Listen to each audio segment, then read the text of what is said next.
that is a great opportunity for you to practice your English. Yeah.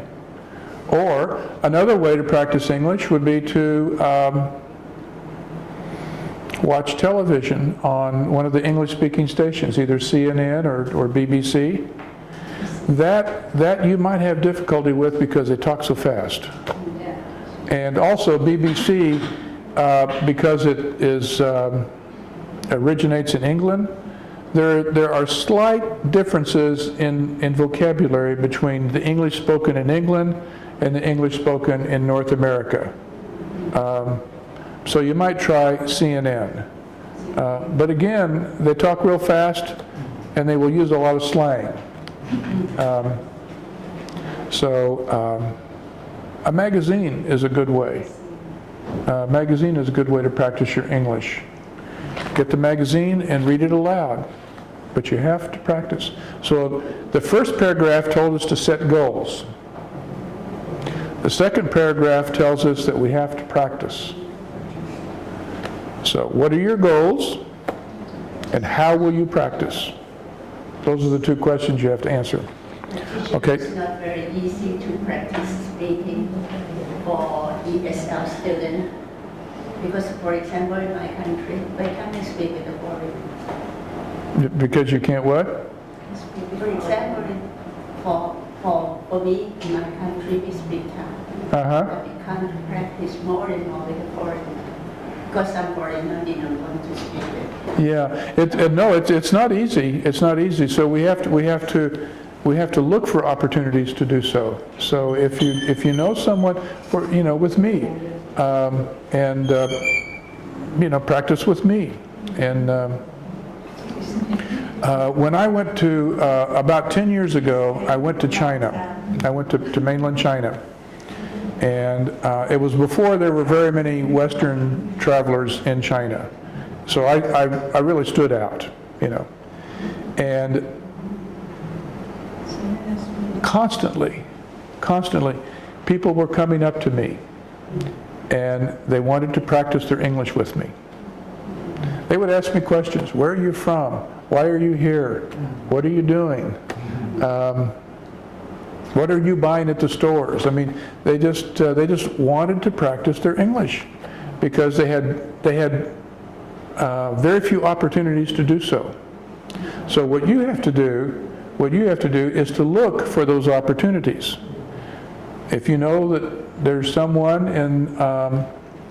who speaks English, then instead of speaking Thai with them, try to speak English with them. Practice back and forth. So for example, yourselves, when you're together,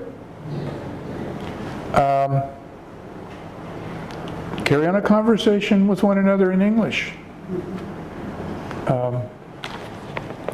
Okay, let's try the third paragraph. Let's see, would you like to try the third paragraph for us? Strategy number 3 is to guess. Start with don't try to. Don't try to translate every word. When you read, concentrate on clues, such as pictures or other words in the sentence to help you understand. You can also make guesses when you are talking to people. For example, look at their face and hand gesture, the way they move their hands, to help you guess the meaning.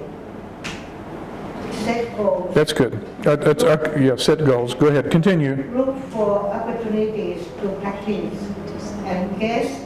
Do these things every day and you will learn more English. Okay, very good.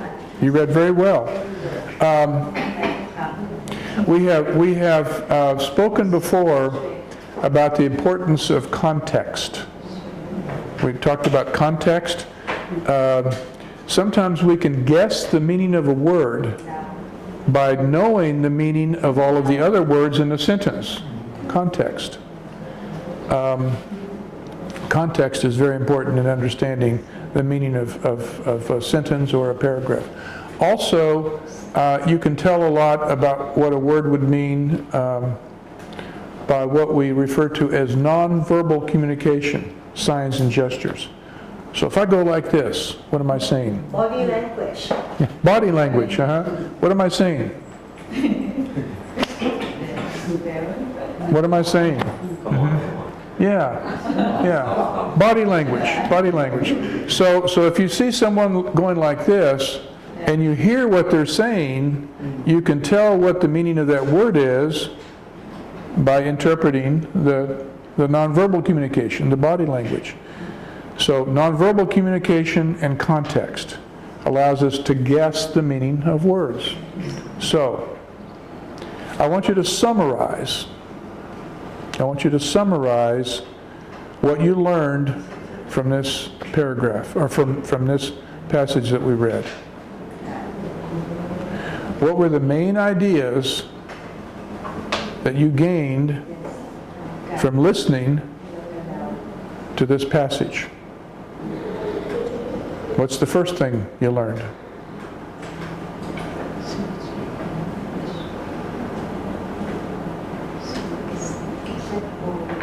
Set goals. Set goals. Now, let me ask you this. What goals do you have? Let me ask you, Chop. What goals do you have with learning English? What is most important to you? What do you hope to learn? My goal is learn about new words, one word in a day. Okay. Chop has set a goal that every day she's going to learn a new word. Mm-hmm. You could have other goals. My goal is to become better at pronouncing Thai sounds because I'm no good at it. I never heard the Thai language until last week, so I need help, okay? I'm going to try. What's your goal, Toy?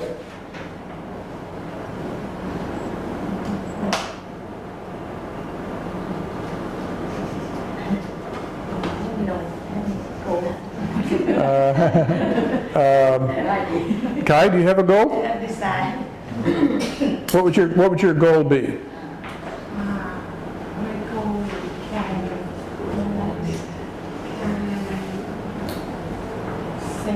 can make the sentence can contact with the Okay. Pew, what is your goal? My goal, I think I want to speak English well. Okay, I want to speak English well. Now, we all have goals, but what we want to do is to be specific about those goals. Learn more vocabulary. Learn to pronounce certain words that are giving you difficulty. You know, what sounds in English are hard for you. You know, and then we can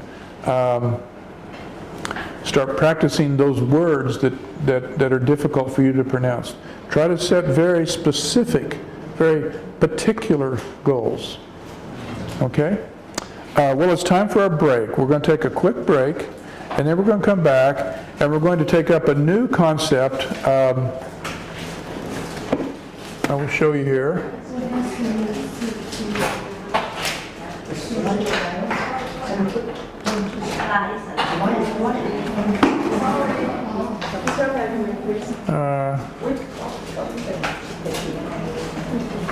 Why?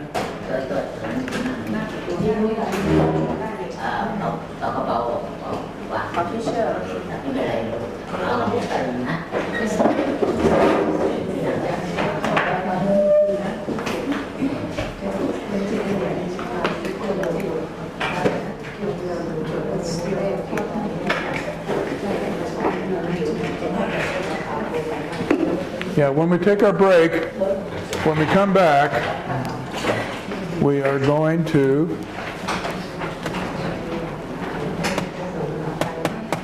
well, I'll work on this. Yeah.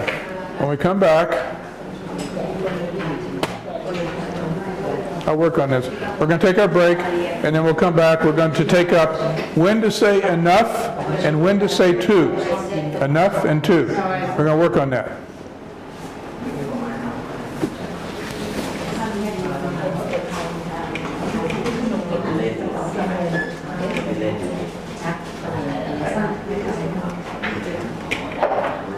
Menu ไม่ได้ไปใส่วิดีโอแล้ว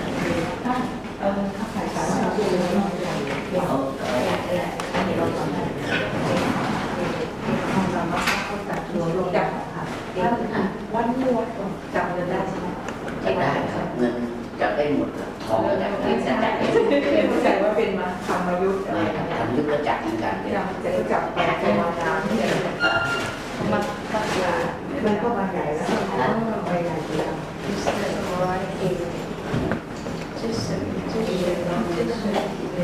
Here we go. Finally got it to work. ยังจับไม่ได้จับไม่ได้มากจับ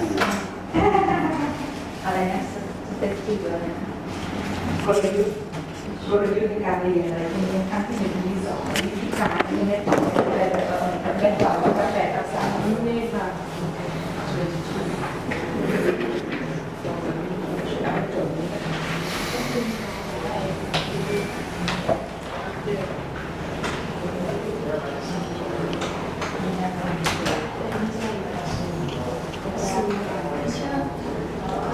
How do you spell summarize? S-U-M-M. How do you spell summarize? Summarize.